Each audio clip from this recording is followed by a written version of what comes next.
Hello students, how are you all. तो आज मैं आपको करवाने वाली हूँ क्लास 12th के चैप्टर सॉल्यूशंस में से हेनरीज लॉ का एक बहुत ही अच्छा न्यूमेरिकल। ये न्यूमेरिकल आपके एनसीईआरटी से ही है, पेज नंबर 41 से। तो चलिए जल्दी से हम लोग स्टार्ट करते हैं हमारा numerical. So the statement is Henry's law constant for CO2 in water is 1.67 into 10 raised to power 8 Pascal at 298 kelvins. Calculate the quantity of CO2 in 500 ml of soda water when packed under 2.5 atmosphere CO2 pressure at 298 kelvins. So basically आपको यहाँ पे ये बताना है कि जो कितना quantity है CO2 का लगेगा इन 500 ml ऑफ सोडा वाटर, कि अगर आपके पास सोडा वाटर का 500 ml है तो उसमें CO2 का कितना क्वांटिटी लगेगा। तो चलिए सबसे पहले हम लोग जो हमें चीज़ें गिवन है वो लिख लेते हैं। What is given to us? Given क्या क्या है हमें? हेनरीज लॉ कांस्टेंट का वैल्यू गिवन है, हमें KH का वैल्यू गिवन है, कितना है 1.67 into 10 raise to power 8 pascals at 298 kelvins. Calculate the quantity of CO2 when packed under 2.5 atmosphere CO2 pressure. तो यहाँ पे हमें प्रेशर CO2 का भी गिवन है, दैट इज 2.5 ATM। अब देखो दो तरह के प्रेशर्स हैं हमारे पास, एक में यूनिट्स है वो पास्कल है, दूसरे में एटमॉस्फेयर है। इन दोनों का ही इक्वल होना ज़रूरी है। तो हम लोग पार्शियल प्रेशर ऑफ CO2 जो हमें गिवन है उसे चेंज कर लेंगे। ये किसके इक्वल आ जाएगा? 2.5 इंटू 101,325 पास्कल। याद रखिएगा कि जो एक एटमॉस्फेयर है, अगर आपको एटमॉस्फेयर को पास्कल्स में कन्वर्ट करना है तो आपको ये कांस्टेंट वैल्यू साथ में मल्टीप्लाई करना होगा। तो यहाँ पे आपके पास P ऑफ CO2 आ गया। अब हमें पता है that as per the Henry's law, as per Henry's law के अकॉर्डिंग हमें पता है दैट जो पार्शियल प्रेशर रहने वाला है CO2 का, that will be equal to KH dot X of CO2। X क्या है यहाँ पर? Mole fraction of CO2। अभी यहाँ से हम लोग मोल फ्रैक्शन ऑफ CO2 फाइंड कर सकते हैं। मोल फ्रैक्शन ऑफ CO2 किसके इक्वल आ जाएगा? Partial pressure of CO2 divided with KH। Partial pressure of CO2 हमारे पास कितना है?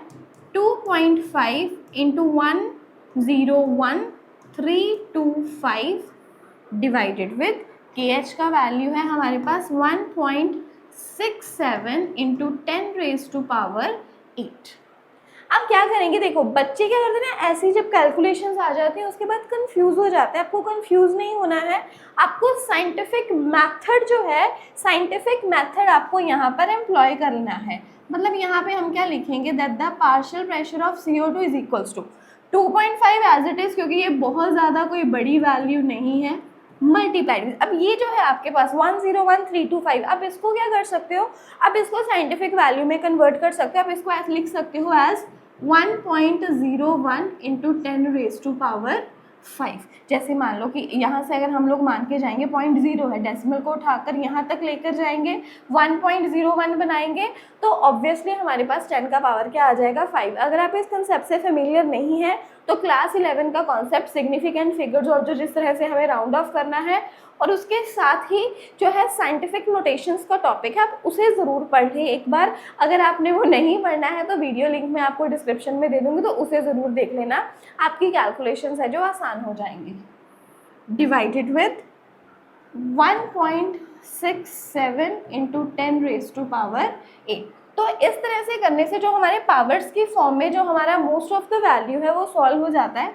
तो अभी हमारे पास बचेगा क्या? सिर्फ 2.5 into 1.01 divided with 1.67 into 10 raise to power 5 minus 8, that will become -3।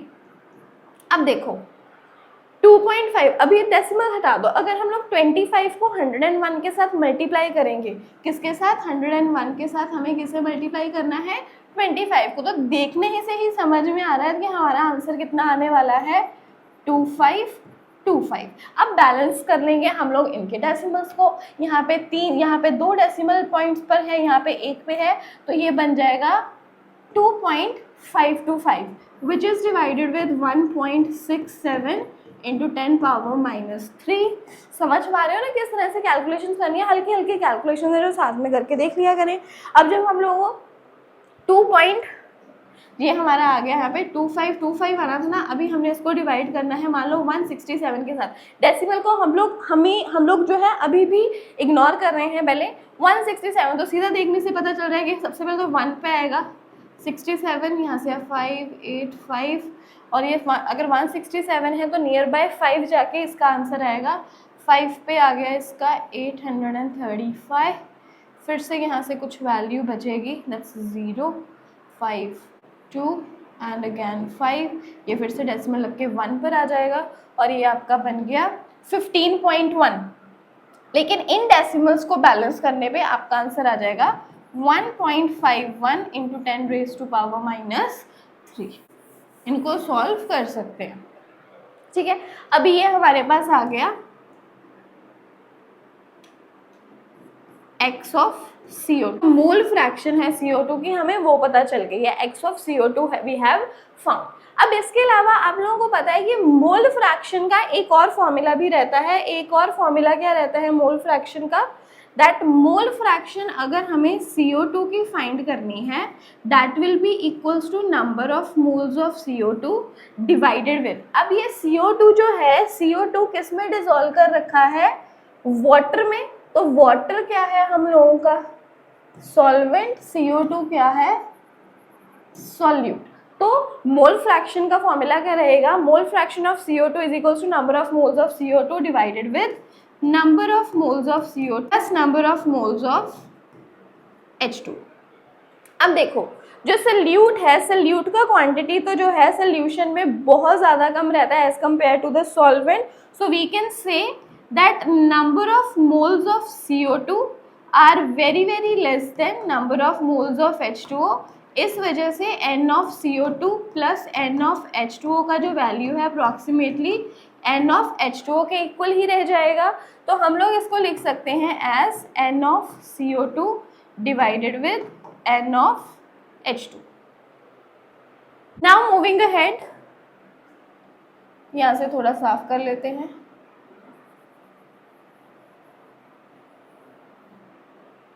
चलिए नेक्स्ट, x ऑफ CO2 का वैल्यू आपके पास है, जो हमने अभी वैल्यू फाइंड किया है। We have the value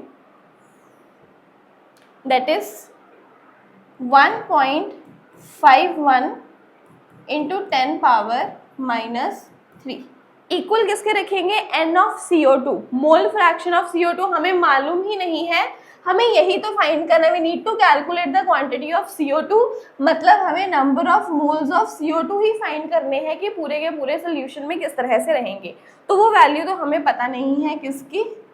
N of CO2, और इसे डिवाइड कर देंगे with the mole fraction of water. देखो यहाँ पे 500 ml ऑफ वाटर की बात हो रही है। अब आप सोच के देखो, हम लोग 500 ml की बात कर रहे हैं। 500 ml में वाटर के कितने मोल्स है? नंबर ऑफ मोल्स का फॉर्मूला क्या रहता है? नंबर ऑफ मोल्स का फॉर्मूला रहता है given mass upon molar mass. यहाँ पे 500 ml की बात हो रही है, मतलब we are talking about 500 grams of water. इसको डिवाइड कर देंगे वाटर के मोलर मास दैट इज 18 के साथ। 500 को 18 के साथ डिवाइड करेंगे, हमारे पास क्या आंसर आ जाएगा? कमेंट बॉक्स में बताइए जल्दी से। Yes, very good, that will B 27.77। तो अभी यहाँ से आप N ऑफ CO2 जो है वो फाइंड कर सकते हो। तो N ऑफ CO2 बता दे कितना आ गया, कैलकुलेट करके मुझे जल्दी से कमेंट बॉक्स में। N ऑफ CO2 का वैल्यू, N ऑफ CO2 किसके इक्वल आ जाएगा?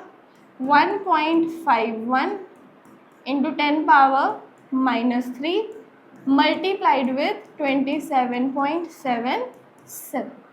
जब भी आप ये सारी चीज़ को सॉल्व कर लेंगे आपके पास क्या आ जाएगा? यस, जल्दी से बताइए कमेंट बॉक्स में, जल्दी से बताइए कमेंट बॉक्स में। Very good. यस, इसको सॉल्व करने पर आपके पास आंसर आ जाएगा 0.042।